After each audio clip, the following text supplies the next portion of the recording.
Israel after an unprecedented massacre where Hamas terrorists launched thousands of missiles at Israel, while hundreds more.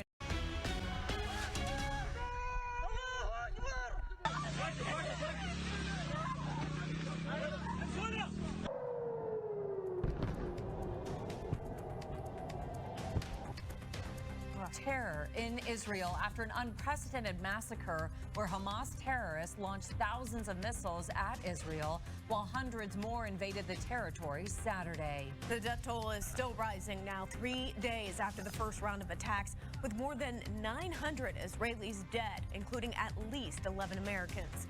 Israel's response to their worst mass casualty event since the Holocaust has been swift.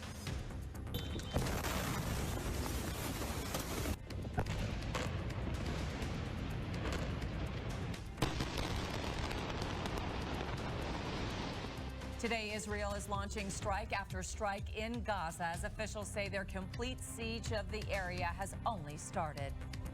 Thanks so much for joining us. This is a really big story around the world. I'm Shay Razi. And I'm Sarah Wadley. This event has had ripples across the globe and has become a new chapter in the decades-long conflict in the Middle East. Here's a live look from Gaza now as Israel continues their bombardment against Hamas. As reaction continues to pour in as well, we are hearing from Tulsans on both sides of the situation. Fox 23's Tanya Motorzitsky is live after hearing from a rabbi. Tanya, he says this weekend changed everything for his family. Shay and Sarah, I'm hearing from, like you mentioned, both sides, and both the Israelis and Jewish community as well as the Islamic community are standing with their communities in solidarity separately. For the Jewish and Israeli community in Tulsa, they just wrapped up the end of high holiday season over the weekend. While it's supposed to be a time of celebration, it ended in horror and fear.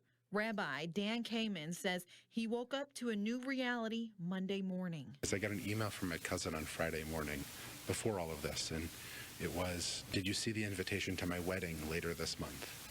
And it was just a reminder, like, hey, just want you to know we're getting married, and the invite's there. It's going to be in Israel. But just a day later, the wedding's on hold for now for obvious reasons, because that cousin has been called up to reserve duty, and there's a lot of unknowns about what the days and weeks ahead will look like. Kamen says conflict in the Middle East has been going on for generations. And so when you hear about civilians being held hostage or being murdered at a music festival, those are scary moments for anyone. I called several Islamic mosques in Tulsa, but have not heard back. However, on CARE Oklahoma's Facebook page, which is an organization for Islamic rights, a post says they stand in solidarity with Palestinian people. It goes on to say, we condemn Israel's targeted and indiscriminate killing of civilians, including innocent children, women, and the elderly, and we denounce the inhumane siege, saying it's a clear violation of international law. Kamen says Jewish people have faced violent uprisings for simply being who they are. He adds he wants the community to focus on being there for each other. We learned of the news over the weekend. During our services, actually on Saturday morning, we began to offer prayers for peace, and people had lots of worries about family and friends, and right now it's about being in touch with the community. Now, Kamen says he's letting the Tulsa Jewish Federation lead any way for donations or other ways to help. For outreach, you can contact the Jewish Federation. Live covering news that matters, I'm Tanya Motorzitsky, Fox 23 News.